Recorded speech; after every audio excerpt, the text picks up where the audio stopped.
আপনারা বলেন আমরা ওলির দুশমন, আল্লাহর কসম আমরা ওলির দুশমন নয় গো, বরং এই বন্ডগুলি ওলির দুশমন। কারণ আল্লাহর ওলির মাজার তারা নাপাক করতেছে সিদ্ধি দড়াইয়া, গাঞ্জা দড়াইয়া, বেডি নাচানাচি কইরা, ঠিক কিনা?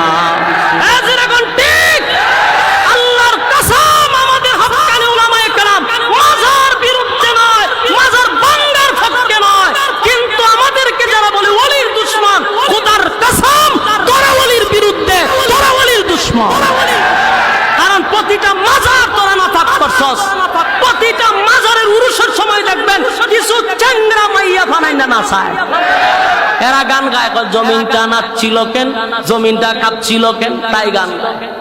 সেই দিন কিতা, সেই দিন বড় ভিড়, গাম ছিল কেন, জমিনটা কাঁপছিল কেন, তখন ঠিক নেই। আবার আনে একের কষি কষি মাইয়া ফান আকর্ষণ জমানোর জন্য, নর্তুকির নাচ দেখা, বেড়া বেড়ি জড়া জড়ি একখান ওই এমন জট লাগে ঠাইন জুড়ানি যায়। ইডির বিরুদ্ধে হইতাম না, দেখি তা করতাম। তোমরা মাজারে গিয়ে বন্ডামি করবা, কাম কু কাম, দিনের কাম রাত্রের কাম তোমরা করবা, আর দোষ দাও আমরা ওলির বিরুদ্ধে। আমরা যে বন্ডা বন্ডির বিরুদ্ধে কথা কই, এর লেগে আমরা ওলির দুশমন। এডিরে জুতাটা বাইরাইয়া কপালের সারা জুড়ি ফাড়াইলাম যেত। আল্লাহর ওলির মাজার ধ্বংস করতেছ তোরা। একটারা জিগাই বলে তুই গাঞ্জা কাজ করে, হয় সিদ্ধি না খাইলে বাপ আসে।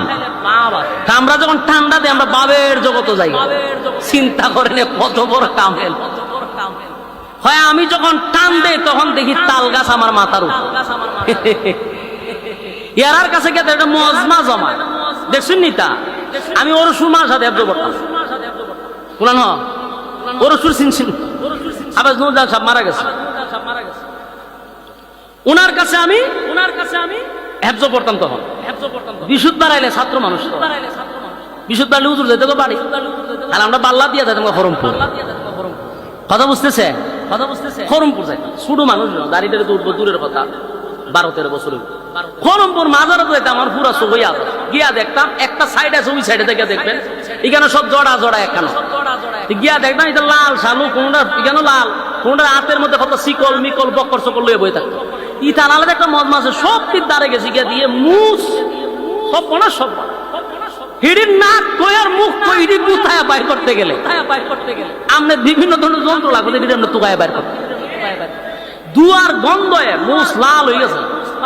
এরপর এটি আমরা টানে যে একটা আর একটা সাথে কথা হয়, বাবাই ছিল লড়ে।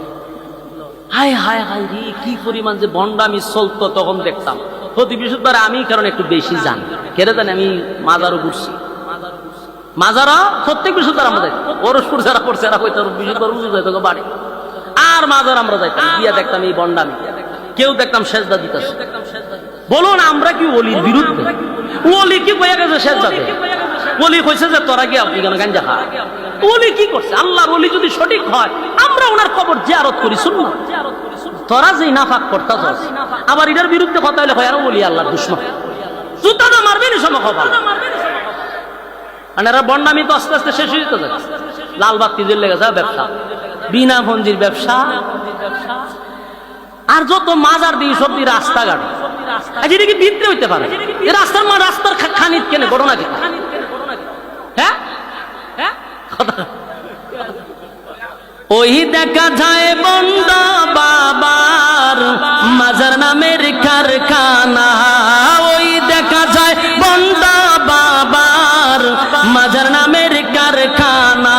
ঠিক বোকা শোকা মানুষ দইরা, বোকা শোকা মানুষ দইরা, পুঞ্জি ছাড়া মাল কামায়। ওই দেখা যায় ভণ্ড বাবার মাজার নামের কারখানা, ওই দেখা যায় ভণ্ড বাবার মাজার নামের কারখানা। ঠিক নি? রাস্তার কি নারকের ডেগ একটা গাওয়া ব্যাঙের মতো বইয়া দিচ্ছে, হাগল ছাগল জড়া মোড়াই তারে মাইরা গাতায় তোরা। আল্লাহর কসম আপনাদেরকে সাক্ষী রেখে বলি, আল্লাহর ওলিদের বিরুদ্ধে আমরা নয়। এই যে আপনারা বরুণার পীর সাহেব, আমরা বরুণায় আমি যাই, বরুণার সাথে আমার একটা গভীর সম্পর্ক।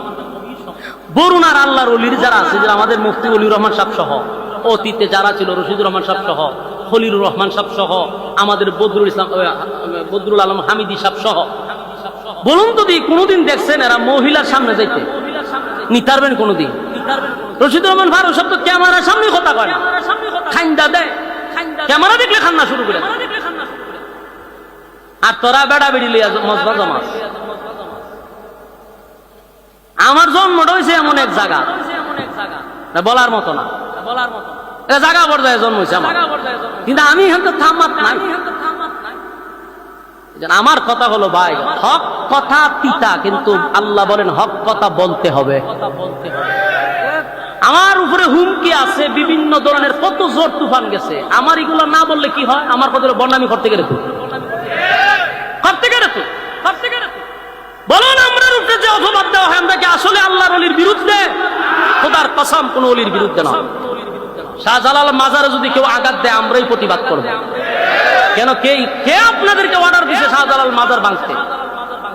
হ্যাঁ, যদি মাজারে আপনি হামলা করতে হয় তাহলে বন্ডটির উপরে করেন, ল্যাংটা জড়ারে এনতে দৌড়ান। মাজার ভাঙার অধিকার কাউকে আপনাদেরকে দেয় নাই।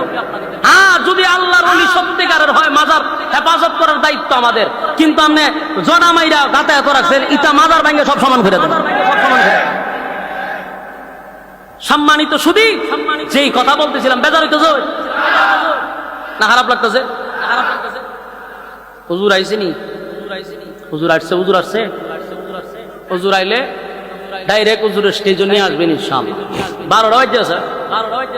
এখন যে কথা বলতেছিলাম স্মরণ আছে তো? কথা হয় না? কোন কথা দসলাম? আল্লাহর ওলিদের ব্যাপারে আমাদের কোনো বাজে মন্তব্য নাই। আমাদের কথা হলো এই দেশে ইসলাম আসছে কোথা থেকে? আল্লাহ। এখন আমার প্রশ্নটা যেটা করতাম ছিল, আপনারা ইয়াদ নাই, কিন্তু আমার ইয়াদ আছে, যেখানে যে ঘুরে আমার ইয়াদ থাকে। বলুন, যদি নবী সুপারিশ না করে হাসরের মাঠে, কোন ফির আমরা সুপারিশ করবো? আচ্ছা, এতক্ষণ তো দিলাম যুক্তি, এখন আসুন কোরআনের আয়াত বলি, তাহলে তো আর কোনো সমস্যা নাই। আল্লাহ কোরআনে কি কয় শুনেন। আল্লাহ বলেন, يوم يفر المرء من أخيه وأمه وأبيه وصاحبته وبنيه